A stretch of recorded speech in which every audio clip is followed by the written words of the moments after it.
ಮಹಾರಾಷ್ಟ್ರದ ಕನ್ನಡ ತಾಲೂಕಿನಲ್ಲಿ ಜಿಲ್ಲಾ ಪರಿಷತ್ ಹಾಗೂ ಪಂಚಾಯತ್ ಸಮಿತಿ ಚುನಾವಣೆಯ ಮತ ಎಣಿಕೆ ಪ್ರಕ್ರಿಯೆ ಆರಂಭಗೊಂಡಿತ್ತು. ಫಲಿತಾಂಶಗಳ ಬಗ್ಗೆ ಭಾರಿ ಕುತೂಹಲ ನಿರ್ಮಾಣವಾಗಿದೆ. ಈ ಬಾರಿ ಚುನಾವಣೆಯಲ್ಲಿ ಎಲ್ಲ ಪಕ್ಷಗಳಲ್ಲೂ ಬಂಡಾಯ ಸ್ಪಷ್ಟವಾಗಿ ಕಾಣಿಸಿಕೊಂಡಿದ್ದು, ಹೆಚ್ಚಿನ ಸಂಖ್ಯೆಯಲ್ಲಿ ಸ್ವತಂತ್ರ ಅಭ್ಯರ್ಥಿಗಳು ಕಣದಲ್ಲಿದ್ದಾರೆ. ಎಲ್ಲೆಲ್ಲೂ ರಾಜಕೀಯ ಹೋರಾಟಗಳು ನಡೆಯುತ್ತಿರುವುದರಿಂದ ಗೆಲುವಿನ ಲೆಕ್ಕಾಚಾರಗಳು ಸಂಪೂರ್ಣವಾಗಿ ಗೊಂದಲಕ್ಕೀಡಾಗಿವೆ. ಕನ್ನಡ ತಾಲೂಕಿನಲ್ಲಿ ಜಿಲ್ಲಾ ಪರಿಷತ್ಗೆ ಒಟ್ಟು 8 ಗುಂಪುಗಳು ಇದ್ದರೆ ಪಂಚಾಯತ್ ಸಮಿತಿಯಲ್ಲಿ 16 ಗುಂಪುಗಳಿವೆ.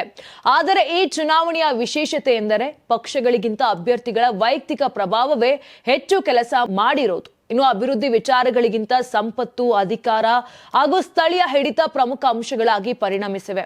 ಜೊತೆಗೆ ಜಾತಿ ಸಮೀಕರಣಗಳು ಈ ಚುನಾವಣೆಯಲ್ಲಿ ನಿರ್ಣಾಯಕ ಪಾತ್ರ ವಹಿಸುತ್ತಿವೆ. ನಾಗದ್ ಗುಂಪಿನಲ್ಲಿ ರಜಪೂತ್ ಹಾಗೂ ರಾಥೋಡ್ ಸಮುದಾಯಗಳ ಅಭ್ಯರ್ಥಿಗಳು ಮುಖಾಮುಖಿಯಾಗಿದ್ದು, ಕಾಂಗ್ರೆಸ್, ಬಿಜೆಪಿ ಹಾಗೂ ಎನ್ಸಿಪಿ ಬೆಂಬಲಿತ ಅಭ್ಯರ್ಥಿಗಳ ನಡುವೆ ಚತುರ್ವಣದ ತೀವ್ರ ಹೋರಾಟ ನಡೆದಿದೆ.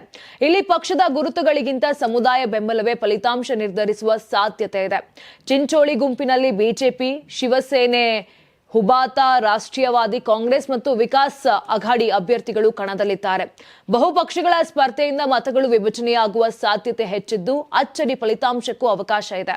ಚುನಾವಣಾ ಪ್ರಚಾರದ ಅವಧಿಯಲ್ಲಿ ಉಪಮುಖ್ಯಮಂತ್ರಿ ಏಕನಾಥ್ ಶಿಂದೆ, ಸಚಿವರಾದ ಪಂಕಜ ಮುಂಡೆ, ಚಂದ್ರಶೇಖರ್ ಬಾವನಕುಲೆ ಮತ್ತು ಅಂಬಾದಾಸ್ ದಾನ್ವೆ ಅವರ ಸಭೆಗಳು ವಾತಾವರಣವನ್ನ ಮತ್ತಷ್ಟು ಕಾವೇರುವಂತೆ ಮಾಡಿವೆ.